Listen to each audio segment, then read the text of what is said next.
The Couple Next Door. Written by Peg Lynch and starring Peg Lynch and Alan Bunce.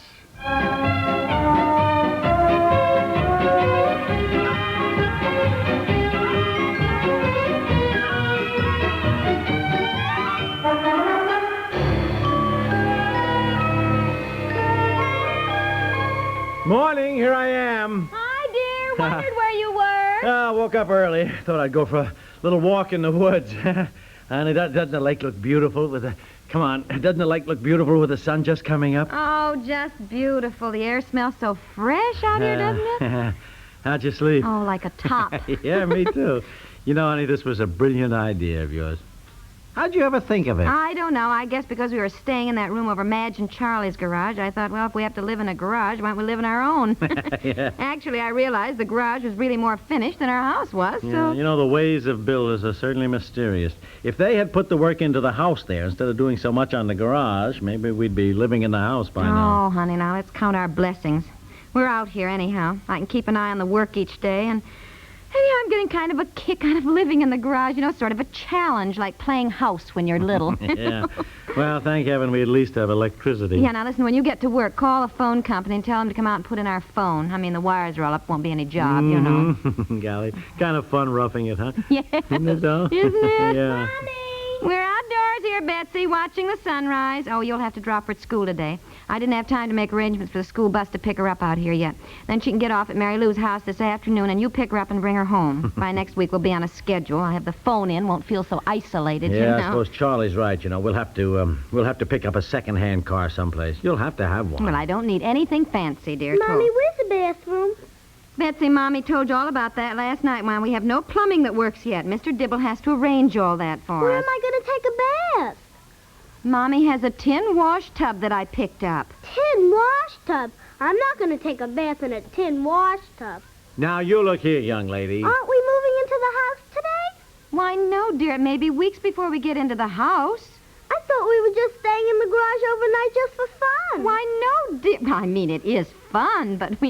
You mean we're going to live in the garage for weeks? Well, yes, Now, dear. look here. Your mother has fixed it up very, very nicely for you. I'm not going to take a bath in an old tin wash tub. And there isn't any faucet so I can wash my hands. Well, there's a wash basin and a pitcher. I showed you how to use it, and then you empty the water outside, darling. But I don't like that. You Not don't like like that? Is that so, young lady? Spoiled. That's what this younger generation is. I'm telling you, they're spoiled. They're used to a soft life. It's our trouble, Well, too. one of our troubles is we haven't had breakfast. Now, come on, all of you. We're all hungry.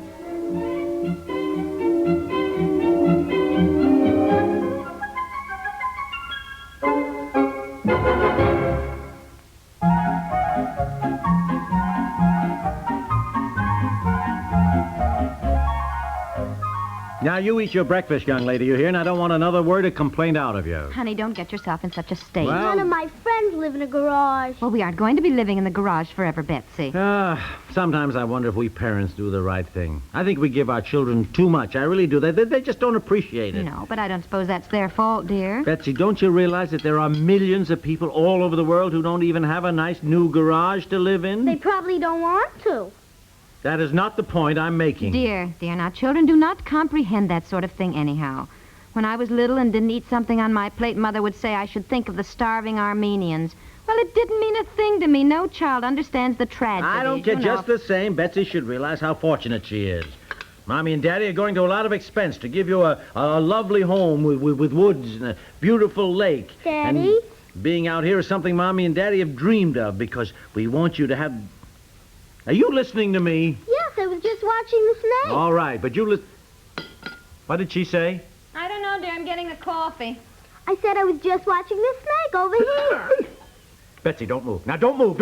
What's the matter? Stay right where you are. What? Shh. What? Hand me the broom. What in the world's your father doing? Why do you want the broom, No. dear? Don't kill him, Daddy, or don't kill the poor little snake. Snake? Where? Well, that's it. Well, you scared him out again.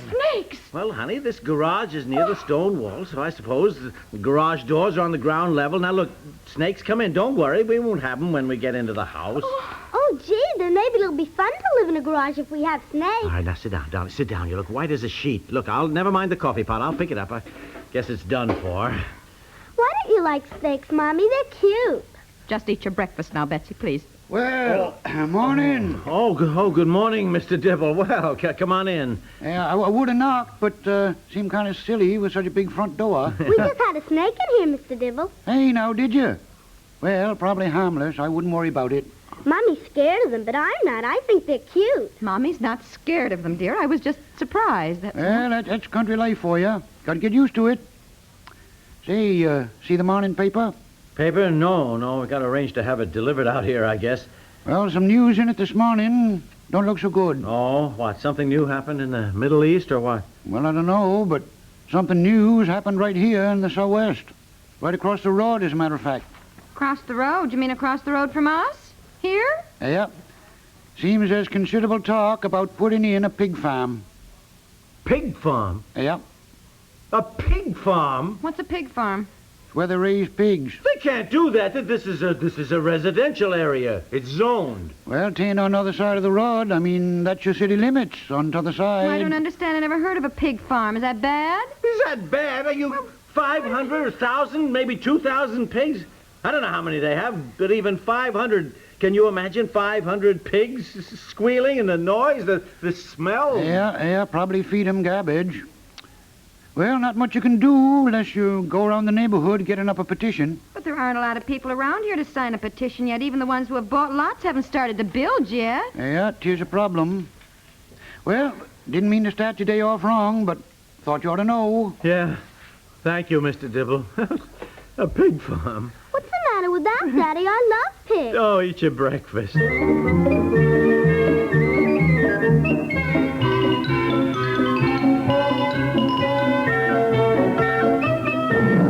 Well, good morning, folks. Morning. It's evening. Charlie and Madge just drove up, dear. Hey, when are you going to get your driveway in there, boy? Oh, yeah, this business of parking out in the road and walking through the woods. Well, how are the little lovebirds in their garage nest, huh? Hello, Madge. What's the matter? Oh, I think I've picked up poison ivy. All I have to do is look at it. Yeah, we got the kids in bed, got a babysitter, and I said, let's drive over and see the pipers and spread the glad tidings. Ah, what? What do you mean? We could sure use some glad tidings. I bought it, boy. Bought 'em today. Bought what? Tell 'em, Madge. Well, we're going to be next door neighbors. I know it's a shock, but there it is. Yes, sir, I bought 'em. That's wonderful. You mean you bought the 2 acres next to us here? No, wait a minute. Charlie, you haven't actually paid for them yet. No, but I called the guy today, said I'd be in with a check tomorrow. Don't do it. What? No. Look, why Charlie, not? I mean it. You have done a lot for me, and I want to do something for you. I mean it. Now, you have got to get out of it while there's still time. What are you talking about? Didn't you see the paper this morning that there's talk of a pig farm going up right across the road there? A pig farm? Yes. What's a pig farm? Where they raise pigs. I mean, there's nothing we can do about it. We're stuck, but you can. Oh, is that all? Oh, don't let that bother you. That won't go through. I know that guy. He's been trying for 10 years, but he won't get that pig farm anywhere near city limits. Forget it. Well, I hope Charlie's right, dear. I know I'm right. Well, now, let's tell him, Madge, Yes. about the house we're going to build. Charlie, huh? listen to me. I think in all fairness, I should tell you that building a house out here has been one headache after another. Now, Charlie, to begin with, it's practically solid rock. Do you know what we paid for blasting alone? Get out the bills, honey. Well, gee, I don't know where they are, dear. That beautiful lake is man-made and dries up 40 feet from the shore during the hot weather. And because there's no city water, our fire insurance is sky high. Now, another blow. Now, wait a minute. Just what are you trying to do, pal? Yes, what I'd like to know. I thought you were so crazy about it out here. If I didn't know you so well, I'd think you didn't want us living next door to you. Or don't I know you so well? Charlie, Madge, believe me, no, really, I'm only trying to spare you some of the nightmares that we've had over this place. I tell you this because, honestly, if I had to do it over again, I wouldn't do it. It isn't only the money it costs to build a house.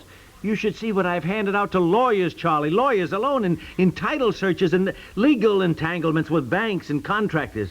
Trouble over my driveway alone. The easements, the rights away, and idiotic things that you can't imagine, like all the plumbing fixtures arriving before the foundations were even dug. Just let me show you something that you're going to have to go through if you do this. Maybe we ought to listen to him, Madge. Well, Okay, let's hear your sad story.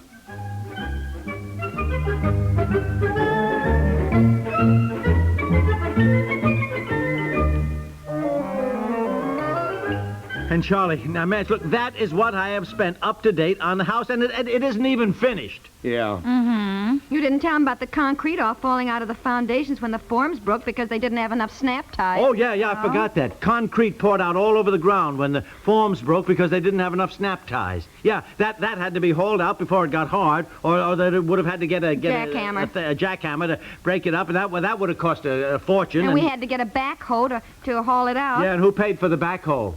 One guess. Oh, Charlie, isn't it marvelous? In a few months, we'll be talking like that. Backhoe, jackhammer, snap ties. Yeah, yeah. Haven't you two heard a word I've said? Oh, sure we have, pal, but isn't the agony worth it? Oh, listen, it's just like having a baby. You forget.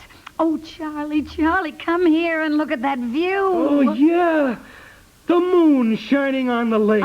The lights of the city. Look at that view. Look at that magnificent view. Oh, it sounds like 7 months ago. No use talking to him, honey. No, I guess not.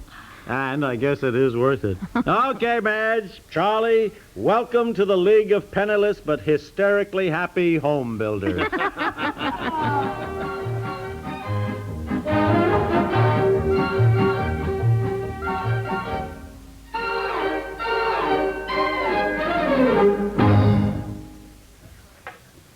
If anybody has any misguided notions that life on the wrong side of the law is easy, he's got a big surprise in store for him every Sunday as CBS Radio presents the FBI and Peace and War. This action-packed adventure series lets you follow in the footsteps of the agents as they track down confidence men, hijackers, and racketeers of every kind. They show you how foolish it can be to break the law and expect to get away with it. If you wonder how criminals can be taught the lessons they need to learn, join us on CBS Radio as most of these same stations present the FBI and Peace and War. Another thrilling series you'll want to hear week after week is CBS Radio's Indictment. Indictment recounts the adventures of a big city's assistant district attorney whose job is to find the criminal and gather the evidence to build a legal case to a just indictment. Listen for it on CBS Radio this Sunday.